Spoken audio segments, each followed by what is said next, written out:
I work with a lot of business owners, and one thing I know is that most of them are very on top of running their business. Unfortunately, a lot of times they're so caught up in the day-to-day activities of their business that they fail to sit down and take enough time focusing on their own personal finances. And when you're busting your ass day in and day out to build something, you want to make sure that it's going to pay off for you on the back end, and that you're taking care of your personal finances. Today, I want to walk you through 7 numbers that I feel every business owner should be crystal clear on. And if they're not already, they should sit down and take the time to go through these numbers step by step. Think of it as your own personal financial dashboard.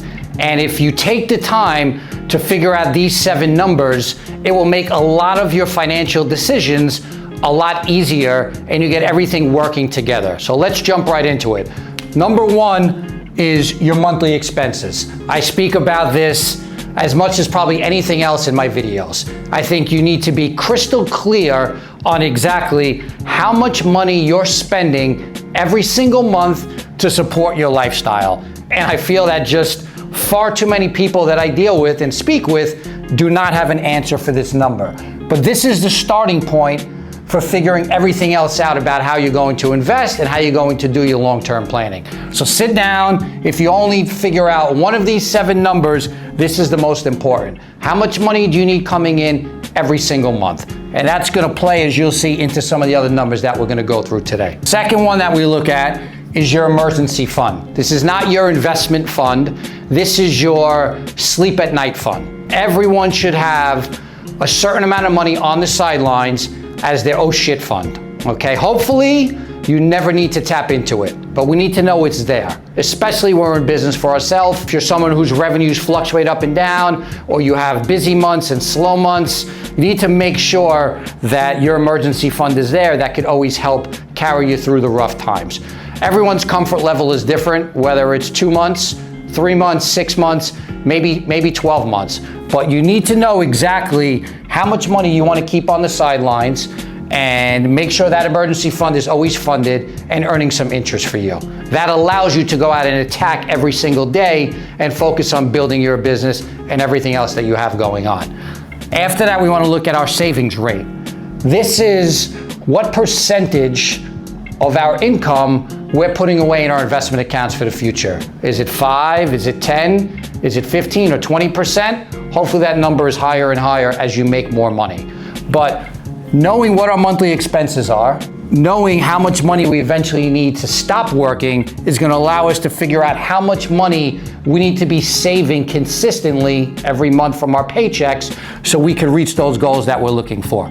So you want to know how much money you're spending every month. You want to know how much money helps you sleep good at night, that's on the sideline, has no fluctuation. And you want to make sure you have a number for how much you're going to put away every single month. Not just picking something out of thin air, but have a reason behind it and a game plan that's going to help you accomplish all your goals. This one I love as a business owner myself is our business profit margins. I know from experience, one of the best things I can do to increase my income is to simply run my business more efficiently. It doesn't mean cutting corners. It just means not wasting money and not spending it on things that are unnecessary. So I think every business owner focuses on the top line. What are my revenues? How much business is coming in? What jobs we have lined up? But I think you should spend a lot of time figuring out and focusing on the bottom line as well to make sure that you have that cash flow coming in from all your hard work that turns into your income that could support your lifestyle. So I think sitting down and going through what your business profit margins are and knowing how much you're netting from your business is an important step that everyone should take. After that, I like to look at our allocation. That's your investment allocation. Everyone's different. There's no one size fits all. Someone might be 100% invested in equities, and they might have a 6 months of their emergency fund on the side in a treasury bond getting interest. They might be young and they might be saving, and they could be 100% invested in equities. Maybe you're someone who's drawing on your money and you need to have 5 or 10% in bonds. So the cash you have on the sidelines, in case there's a rough patch in the market, you can draw your income from the fixed income while you're waiting for your positions to come back. Again, I'm not someone, as you know by now, that says you need to have 50% in stocks, 25% in bonds, and 10% here and 5% there. I'll always lean more towards equities, but I think you should know exactly what your allocation is, so that when you're putting money away from number 3 every month, it automatically goes into certain buckets of where the investments are. Number 6 is your net worth. This is something that I personally do once a year, okay? Your net worth is simply all of your assets and everything that you own minus anything that you owe. And that's your personal net worth. For a lot of people, their net worth is going to be tied up in either their business or in the market. The reason I like to do it, it's my own personal scorecard. Of course, we're always approaching every day like it's day one, and we're building and trying to grow things.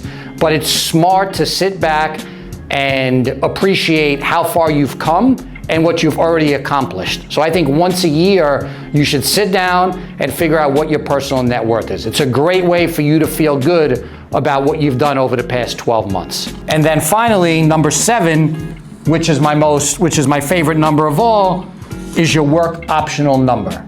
I'm a business owner who plans to work as long as I'm physically and mentally able to. Some people want to retire as soon as possible, and other people just want to know that if they want to stop working, they're able to do so on their terms.